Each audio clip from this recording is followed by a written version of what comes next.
Welcome to Debt to Cinema. I'm Brian Gillis. And I'm Steven Maltmanex. Like most people, we love going to the theater and catching latest releases. However, sadly, put a big dent in your wallet. Fortunately, living in the digital age makes the viewing possibilities endless from the comforts of home. Many of these films that you can see right from your couch, we're ashamed to say we missed, despite labeling ourselves cinephiles. So join us as one or both of us cross off a title from our list of shame. It can be an all-time essential classic, or an underrated piece of cinema that's worth giving a shot. Hell, it might just be some trashy film we want others' opinion on. So sit tight and join us as we pay off our debts, $1 at a time.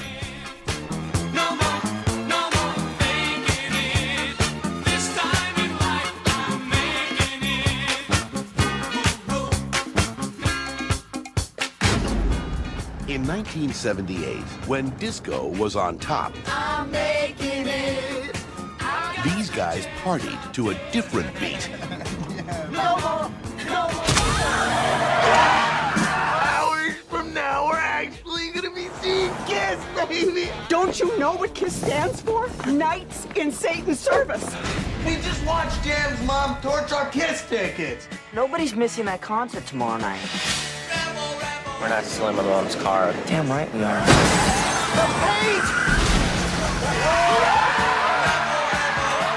The night is young, filled with possibilities.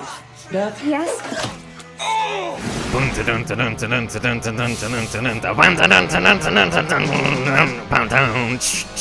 I told you within 2 cents last week.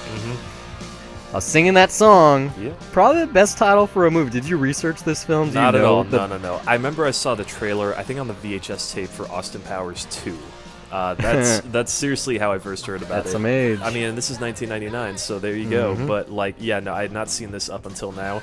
Hence why we're doing the show. Hence why you bought it for $1 already. Literally, I bought it for $1. So whatever criticisms I may have, technically you can just throw that rating on there and go like, he bought it for $1. Told you shouldn't rent this one. You got to buy this one. I don't own it, and the reason I don't own it is because I've seen it so many times that owning it at this point is it defeats the purpose. So I grew up with this. This is one of the cable movies. It's like American Pie. Yeah. This, like Saying Ain't So, Bubble Boy, like all those kinds of movies at the end of the 90s. And it's funny because this has horrible ratings, like most of those too. This is a 33 on Metacritic, a 46 on Rotten Tomatoes, which for Rotten Tomatoes that isn't so bad. I'm pretty sure you knew what to expect of this. What did you think? There was this movie of that era that I loved watching as a kid that was on HBO. It was called Grind. Oh yeah, I love it. I love that too. Yeah, Saw it in I theaters, loved yeah. it then. It had a cool soundtrack and everything, and Tom Green's in that, by the way. I hook. tried rewatching that movie. I think that's a maybe like a mistake. couple years ago, and Yeah, me like it was. too. I think it was on HBO Go. And about 10 minutes in, it's the moment that he walks out in that Sheriff Bean costume, the hot dog costume at the fast food place that he works at. I was just like, I'm going to stop it right here just because I don't want to taint any good memories that I have of this movie. And this is kind of that movie where it's like, if I saw this when I was younger, and if you're fucking at the right age, you should totally see this right now. But it's got like this very nice juvenile, rebellious spirit to it. And it's like, it's very well made and it has that style that fits it. But it's just like, fuck, it just didn't click with me now, probably because I'm just way too damn old for it, man. So I just gotta say, it kind of blows. I agree. Yeah, I was watching it. I didn't really get back into it until the road trip fully ends when they get to Detroit. That was the part that I loved growing up. I still love that. Once they go their own ways and have their own adventures before they converge, and that final moment with the concert, because it becomes so many different movies. Because this is a high school 70s nostalgic road rock movie. This is only a couple years after Dazed and Confused. They're like, okay, let's try to do that, but with substance. Let's make it a movie. And they get all these kids who at the time were going places. Sam Huntington, Mimi Siku from Jungle to Jungle, Edward Furlong, obviously John fucking Carter. Connor, yeah. Not John Carter, Connors. No. Well, he is also a JC. They're all same thing, JCs. yeah. Andrew Gaspy Andrews, rather, who I didn't notice who he was every time I've seen this. It's the kid from Independence Day. It's Randy Quaid's son. I can see that now, yeah. Yeah. It never dawned on me. And they got James DeBello, who's like the the fake version of Jay. Yeah, I had thought of that too. Like it's Jason Mewes light. Yeah, this is yeah. he like Dorm Days. He totally plays the Jason Mewes character really well too, and I like him here too. I mean, he does get some great moments. I mean, like my favorite line is when they're about to pick up the Stella that's on the road, and they just go like, you know, they got horror movies that start like, yeah, but they make pornos that start like that too. It's like that was that whole sequence. I love that road sequence when they're on the freeway with the Guidos and the Stellas. Like, oh man, everything about that, especially because the girls. You got Natasha Lyonne from the American Five films, and then you got Emmanuel Chriqui, who went on to do Entourage, among almost nothing else. But yeah, the kids, they're so weird. The fact that Sam Huntington character is like a slapstick romantic. I forgot how over-the-top goofy it is. Like, when he gets out of bed and he gets his foot stuck, and then the phone hits him in the face, like the pencil in the eye. Like this whole thing, it's totally goofy. It's a fucking fantasy. Like, you know, that's why, like...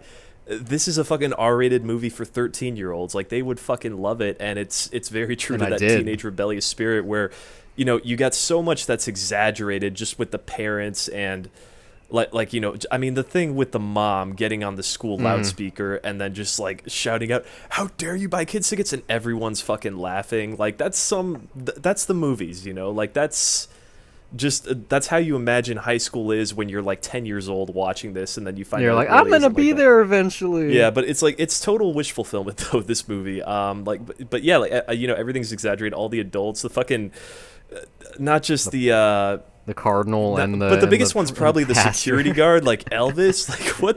Elvis, and then the security guards at the rock show too. Like everyone. this is one of those high school scripts that are just so outlandish that like I know some fucking people that we went to school with that wrote drafts of things that are just like this, and like that are just kind of like fun and goofy in that way. Watching it, I was still like transported back to me and a kid, and watching it when I did, and so I enjoyed it more. Not even just on nostalgic value. It's like, oh, I remember loving that line, like the porno line you said, or earlier in the flick when Edward Furlong's like, you know, as they say in the tampon biz, see you next period. That's a good line. That is a great line. Yeah. Like, there's a good amount of them here. Like, when you get to the confession scene towards the end, and he's like, you'll never guess what she was wearing. And then you get this cardinal or whatever going on and on and on. Like, he's like, I don't care what you did. I just need an X-rated confession so I can get off to it later. This movie had a shot. If it was more funny, I think, then I would just probably be less down on it, because it is very basic juvenile humor of like, oh, let's fucking drug the let's get the fucking priest high at that boarding school. Let's have Edward Furlong have him like get fucking rubbed up against the windshield on the pizza. Yeah, that's funny. And they're gonna kneel these guys in the nuts. Like, it's those easy solutions that, like, when you watch this when you're 10, you look up to these guys, but then when you grow up in real life, you realize, no, there's no fucking way. They're pretty fucking stupid. But you have that moment at the end, like, the whole film's stupid, where they're like, the final solution. The solution. How about we like, beat the shit out of each other? Like, the way that this ends is brilliant. I mean, especially at the which, fuck it, yeah. I'll spoil it right now. If you don't like hearing spoilers this early in the show, but the way that they get into that concert, fucking brilliant so earned writing. at that point. Yeah, just when Tripp like goes like, hey, those guys fucking, they stole our tickets, they stole my fucking wallet. Like, I was just like, brah fucking vo, like, you fucking earned it right there. The film is really smart. Like, it might be stupid, but there's no loose ends. It's like, you got the funny, it's like not like funny, but like the license plate for the Volvo, the fact that it's a Volvo, like vulva, and it's OBGYN, but it's a mom. Like, there's smart stuff like that, but on the road trip before they even get to Detroit, they're talking about Edward Furlong's character, Hawk's character's stage fright.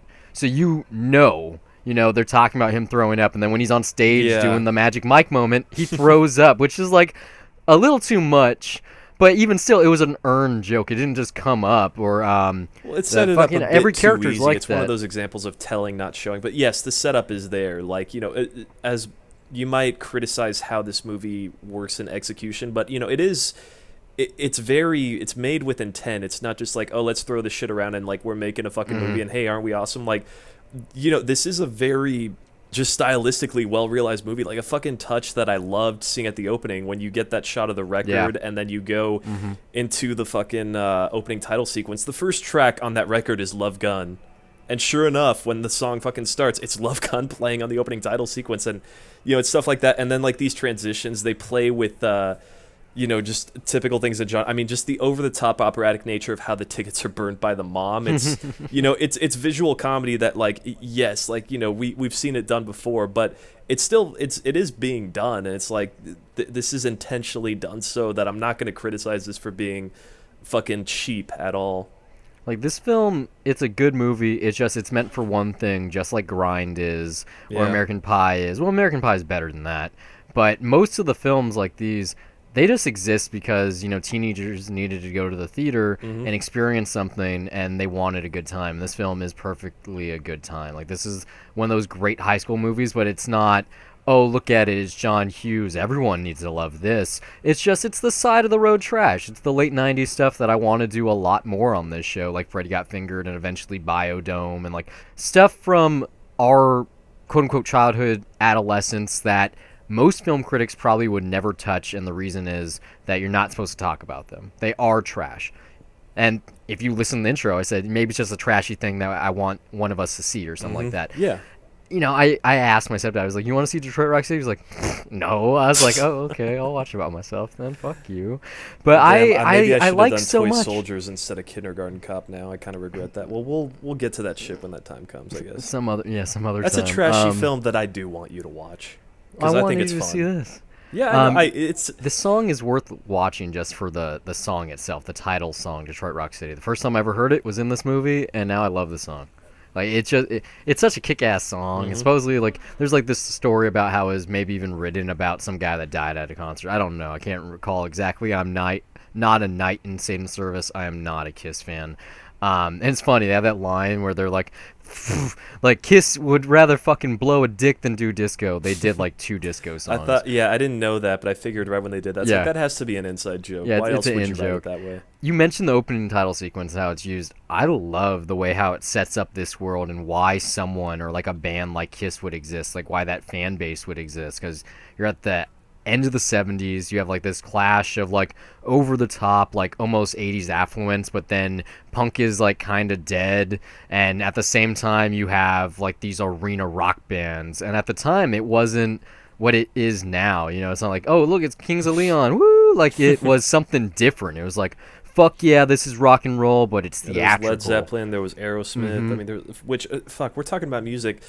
Yeah, the soundtrack for this movie, it's fucking awesome. There's even no getting around that. It's obvious to say that. Even if you like pina coladas, and that radio station scene, that whole radio station scene, just the payoff for that with Trip. It's that was a great laugh out loud joke. moment where it's of course he would fucking do that. It's a total Jay moment. You watch Jay and Silent Bob Strike Back, that character fucking would do something like that. He looks just like him. He has the long hair, out the beanie with the jacket. It's intentional. James DeBello was born to be. And it's not even. It's hard to say. Just the way that he speaks, certain moments, please, sir, don't kick please, my ass. Sir. Yeah.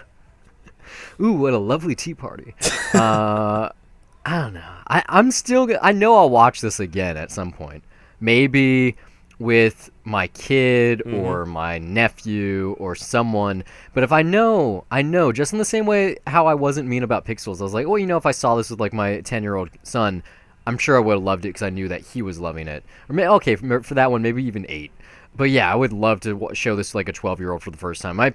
It's okay that it's dated because it's a period piece. This is the 70s. It's looking at vinyl records and 8 tracks and disco and mystery, which is admittedly a pretty cool knockoff name band.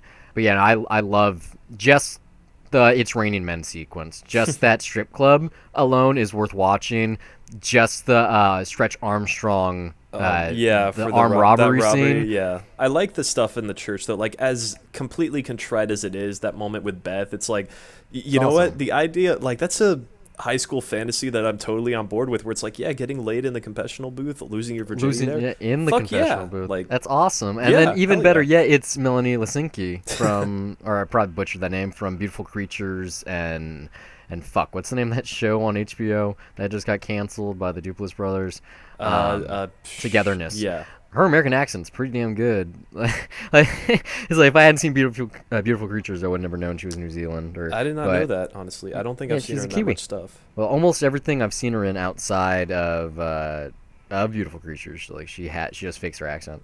Would you buy this one for $1 though, even though you already have? Even though I literally have? Yeah, even though you literally have. Fuck, this is a weird way to 'Cause- just review a movie, because it's like I I know now that it's not for me. There was definitely a time where it was, but I'm gonna recommend. I know that there is an audience out there, and totally. If I have a kid, I will probably make sure that there's a copy lying around. Well, fuck no, we're gonna be in digital streaming, so Yeah. if I'm fucked there. Yes, I would totally let my kid watch this, and I would hope that he fucking enjoys it, and maybe through seeing it through his eyes or her eyes, I could fucking enjoy it that same way. But as it stands right now, it's like fuck, it's past my time, man. But yeah, just as a movie, I feel sad to say it, it's just it's okay to me, and that's just my taste in movies now and how I'm seeing them. But there's definitely something here for somebody, and it's there is that fun rebellious spirit there. I just wasn't on board with it, even though there were moments where I was laughing and I was totally into it. Just overall, the package does not fit for me. But yes, if you want to throw in an official stamp online and say, hey, Steve bought this for $1, you can totally do that, and I'm not going to be misquoted for that. But yeah, it's just I'm just I wish I liked it more, and that's more just where I am right now rather than the movie itself. As it is, I think it's well made, though. It's the legitimate dollar bin movie. This is for $1. It is fun. You get a good soundtrack. You get to see young actors that didn't go anywhere.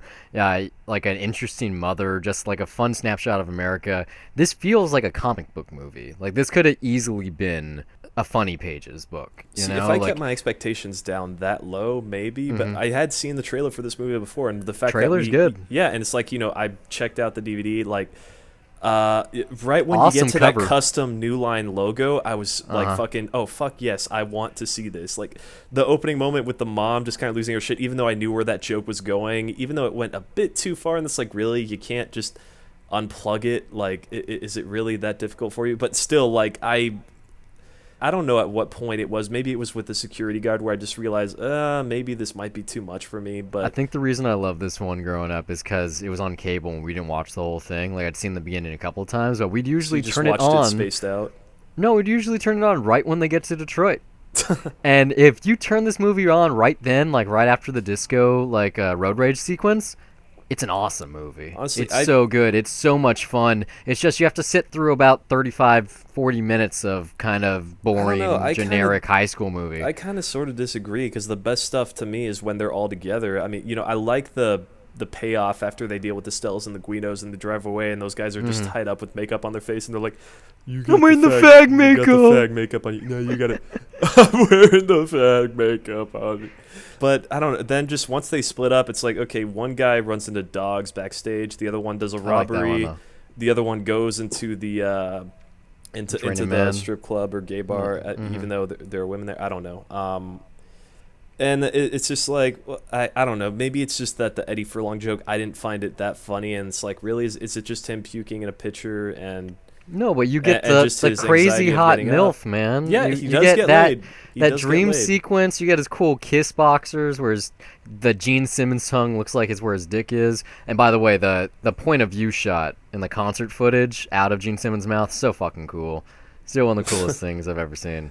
I don't know. I think the final point that I come down on was yes, this is for kids or that are fantasizing being teenagers like this, or preteens. But even then, though, I still have to say, I seriously wish this movie was funnier. And it's part of me is just going yeah, kids, you can enjoy it, and I think you deserve better at the same time. But you still should see this, because you'll enjoy it.